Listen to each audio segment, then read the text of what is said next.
L'absorption et le transport membranaire des nutriments. Qu'est-ce que l'absorption?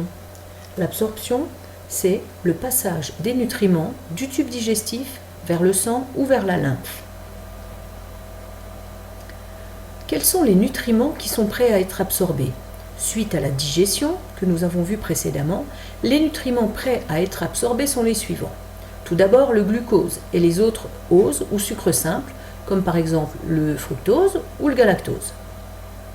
Ce sont également les acides aminés qui proviennent des protéines, les acides gras et le glycérol qui proviennent des lipides, mais aussi de l'eau, des vitamines et des sels minéraux en général sous forme d'ions. Où se fait l'absorption? On peut visualiser une représentation de l'appareil digestif et notamment une portion de l'intestin grêle qui va nous permettre de nous rendre compte qu'il existe un lien entre l'appareil digestif et la circulation sanguine. On voit ici l'intestin grêle et on voit que dans une anse de l'intestin grêle se trouvent de très nombreux vaisseaux sanguins. Il y a donc bien des relations entre les vaisseaux sanguins et l'intestin grêle. Pour trouver à quel niveau du tube digestif les nutriments passent dans le sang, nous pouvons observer un tableau dans lequel on va trouver la teneur en glucose, par exemple, dans le sang qui rentre dans l'organe et dans le sang qui sort de l'organe. Pour différents organes, au niveau de la bouche, au niveau de l'estomac, au niveau de l'intestin grêle et au niveau du gros intestin. Comparons les teneurs en glucose dans le sang qui arrive dans l'organe et dans le sang qui sort. Nous pouvons remarquer qu'au niveau de la bouche, la teneur en glucose est la même à l'entrée et à la sortie de l'organe, de 0,8 à 1 g par litre. C'est la même chose pour l'estomac et pour le gros intestin, des teneurs identiques. En revanche, au niveau de l'intestin grêle, la teneur en glucose dans le sang entrant dans l'organe est de 0,8 à 1 g par litre, mais elle augmente à la sortie de l'organe. Elle est de 1,5 à 2,6 g par litre. Il y a donc plus de glucose à la sortie de l'organe qu'à l'entrée. En conclusion, on peut donc penser que l'absorption, le passage dans le sang, se fait au niveau de l'intestin grêle. Il existe deux voies d'absorption, la voie sanguine et la voie lymphatique. Lorsqu'il s'agit de la voie sanguine, il va y avoir un passage vers le sang, puis les nutriments qui seront passés dans le sang vont être distribués par tous les vaisseaux sanguins au corps, aux différents organes. Donc je vous rappelle que ces vaisseaux sanguins, ce sont les veines, les artères, les capillaires.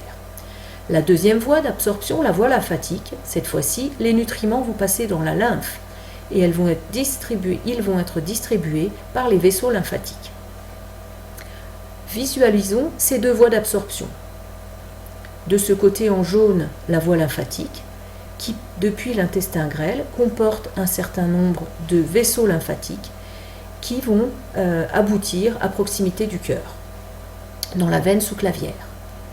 Et puis de l'autre côté, on visualise la voie sanguine, avec différents vaisseaux sanguins à proximité de l'intestin grêle, qui vont passer par le foie pour ensuite rejoindre la veine cave inférieure qui se jette dans le cœur.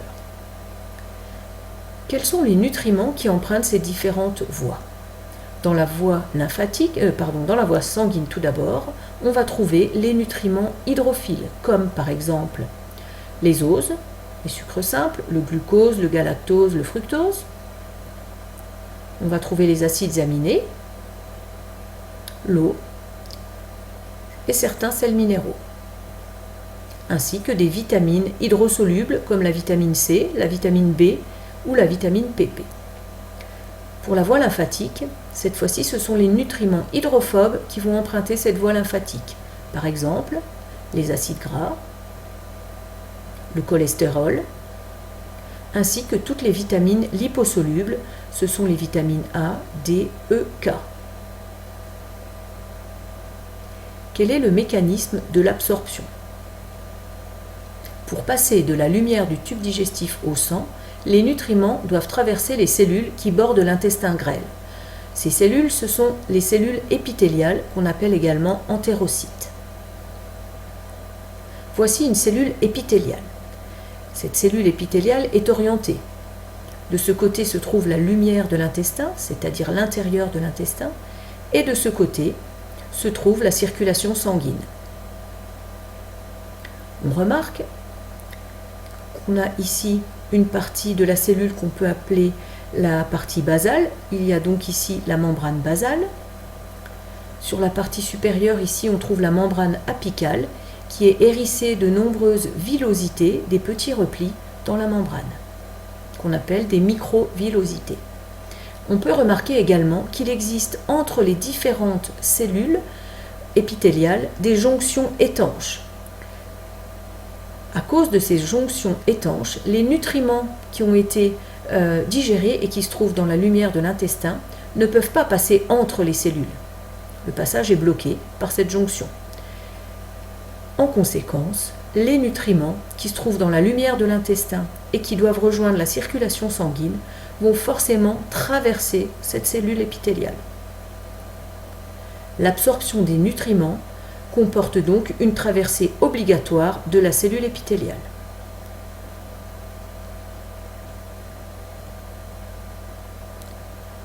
Il va donc falloir que ces nutriments franchissent la membrane de la cellule épithéliale et donc on va avoir un transport, un franchissement qui va dépendre des propriétés de cette membrane. Voyons maintenant quelles sont les propriétés de cette membrane et en particulier ses propriétés de perméabilité. La membrane cellulaire est formée d'une double couche de lipides. On l'appelle la double couche phospholipidique. Cette double couche de lipides a donc des propriétés particulières qui se rapprochent de celles des lipides. Elle va donc être perméable à toutes les molécules qui ont les mêmes propriétés, c'est-à-dire aux molécules hydrophobes, comme l'urée, le glycérol, l'éthanol, les stéroïdes, mais aussi certains gaz dissous. Et elle va être au contraire imperméable aux molécules hydrophiles, comme le glucose, le saccharose, les acides aminés, ainsi que la majorité des ions qui se trouvent dans le milieu.